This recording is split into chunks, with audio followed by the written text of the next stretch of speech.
June 1 நாளை கடைசி கட்ட வாக்குப்பதிவு நடைபெற உள்ளது. அதன் பின்னர் 4ஆம் தேதி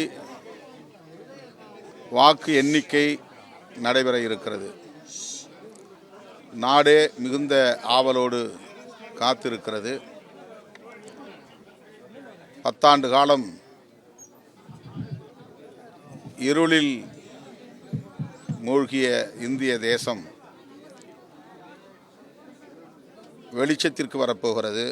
விடியல் பிறக்கப் போகிறது.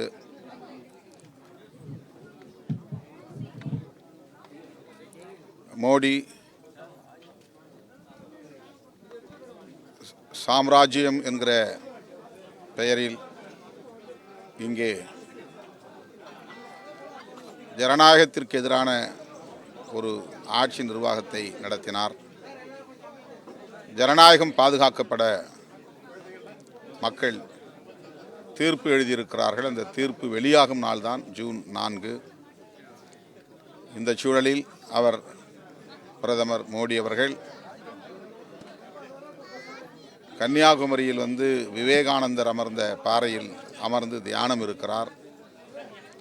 அவருடைய பெயரும் நரேந்திரன், இவருடைய பெயரும் நரேந்திரன் என்று ஒப்பீடு வேறு செய்கிறார்கள். அவர் ஒருபோதும் பிற மதங்களை சார்ந்த மக்களின் மீது வெறுப்பை உமிழ்ந்ததில்லை. இந்துக்கள் ஒன்றுபட வேண்டும் என்று விரும்பினாரே தவிர பிற சமூகத்தினரின் மீது, பிற மதத்தினரின் மீது வெறுப்பை அவர் விதைக்கவில்லை, உமிழவில்லை. இந்துக்கள் ஒற்றுமையும் அரசியல் ஆதாயத்திற்காக அல்ல, இந்துக்களின் பாதுகாப்புக்காக, நலன்களுக்காக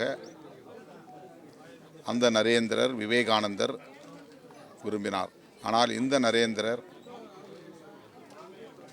இந்த பாறையிலே அமர்ந்து தியானம் செய்வதனால் விவேகானந்தராக ஆகிவிட முடியாது.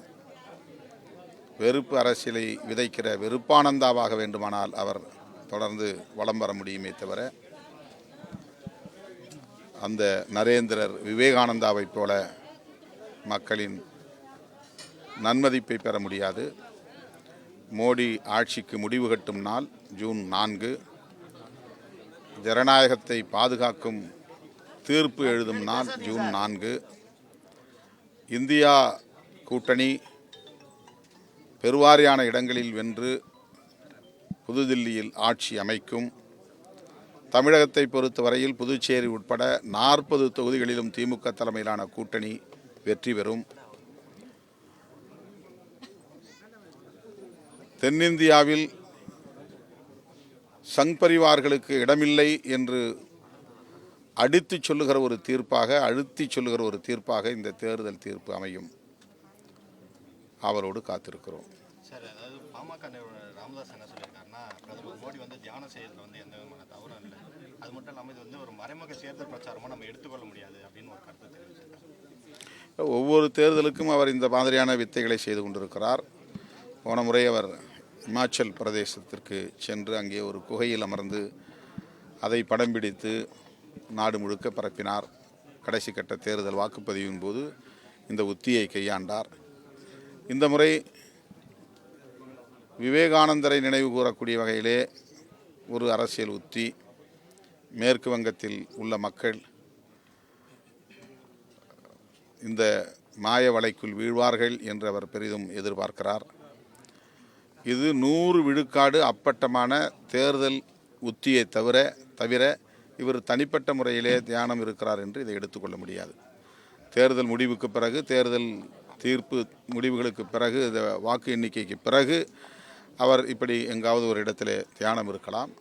அல்லது இதை வெளிச்சம் போட்டு காட்டாமல் வீட்டுக்குள்ளே கூட தியானம் இருக்கலாம். பாறையில் தான் அமர்ந்திருக்க வேண்டும் என்று அவசியம் இல்லை. அவர் தேர்ந்தெடுத்திருக்கிற இடம், தேர்ந்தெடுத்திருக்கிற காலம், இவை அனைத்தும் தேர்தல் பிரச்சாரத்திற்கான உத்தி என்பதிலே யாருக்கும் மாற்று கருத்தில்லை. இதை சாதாரணமானவர்கள் கூட எளிதாக புரிந்து கொள்ள முடியும். எனவே மோடி அவர்களின் இந்த நடவடிக்கை அப்பட்டமான தேர்தல் பிரச்சார உத்திகள் தான். தேர்தல் ஆணையம் என்ன சொல்லியிருக்காங்கன்னா, தபால் வாக்குகள் குறித்து நாங்கள் தேர்தல், அதாவது முடிவு வெளியாகும் கடைசியில் தான் சொல்ல போனோம் அப்படின்னு சொல்லியிருக்காங்க. தபால் வாக்குகள் அது அது இல்லாமல் இப்போ ஆர்எஸ் பாரதி என்ன சொல்லியிருக்காங்க, தபால் வாக்குகள் வந்து முதல்ல என்ன வழக்கம் போல் எண்ண வேண்டும். எப்போவுமே தபால் வாக்குகள் தான் முதல்ல பிரிப்பாங்க, தபால் வாக்கு தான் முதல்ல எண்ணுவாங்க, தபால் வாக்குகளை தான் முதல்ல அறிவிப்பாங்க.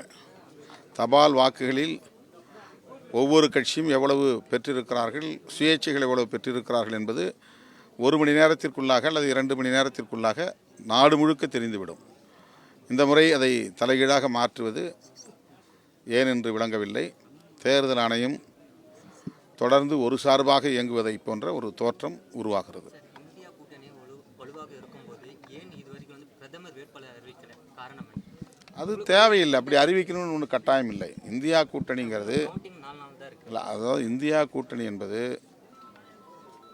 பாரதிய ஜனதா கட்சியைப் போல ஒரு அணியை அமைத்து வேட்பாளரை அறிவித்து தேர்தலை சந்தித்த ஒரு கூட்டணி அல்ல. தேர்தலுக்கு பிறகு எதிர்க்கட்சிகள் அனைவரும் ஓரணியில் திரண்டு ஆட்சி அமைப்போம், எக்காரணத்தை முன்னிட்டு மீண்டும் பாரதிய ஜனதா கட்சி ஆட்சி அமைவதற்கு இடம் கொடுத்து விடக்கூடாது, தேர்தலுக்கு பிறகு நாம் எவ்வாறு செயல்பட வேண்டும் என்பதற்கான ஒரு புரிதலை உருவாக்கியிருக்கிற ஒரு அலையன்ஸ். அவ்வளோதான், ஒரு post pole alliance but pre-poll agreement. அப்படி தான் அதை நம்ம புரிஞ்சுக்கணும். தேர்தலுக்கு முன்னால் ஏற்பட்ட ஒரு உடன்பாடு, தேர்தலுக்கு பின்னால் ஏற்படவிருக்கிற ஒரு கூட்டணி. ஆகவே இதில் பிரதமர் மோடி அவர்கள் ஒரு வருஷத்துக்கு ஒரு பிரதமர் அறிவிக்க போகிறாங்க இந்தியா கூட்டணியில் அப்படின்னு, அது ஏதோ ஒரு பெரிய அன்டெமோக்ராட்டிக், ஒரு ஜனநாயகத்திற்கு எதிரான ஒரு நிலைப்பாடு என்பதை போன்ற ஒரு தோற்றத்தை அவர் உருவாக்குகிறார். 5 வருஷத்துக்கு 5 பேர் பிரதமராக இருக்கிறதுனால ஒன்றும் ஆட்சி நிர்வாகம் ஆட்டம் கண்டு விடாது. அது தவறான ஒரு கருத்து. ஒருத்தர் தான் இருக்கணும், ஒரே கட்சி தான் இருக்கணும், தொடர்ந்து 5 வருடங்கள் அவங்க எந்த இடையூறும் இல்லாமல் இருக்கணும் அப்படிங்கிறதெல்லாம் ஒரு எதேச்சதிகாரமான போக்கு. அந்த மாதிரி எந்த கருத்தும் இதுவரையிலும் பேசப்படலை. ஆண்டுக்கு ஒரு பிரதமருங்கிற கருத்து பேசப்படலை. அப்படி இருந்தாலும் அது ஒன்றும் தவறில்லை. அது நவீனமான ஜனநாயகபூர்வமான ஒரு நிலைப்பாடு தான். இதை நாட்டு மக்கள் புரிந்து கொள்வார்கள்.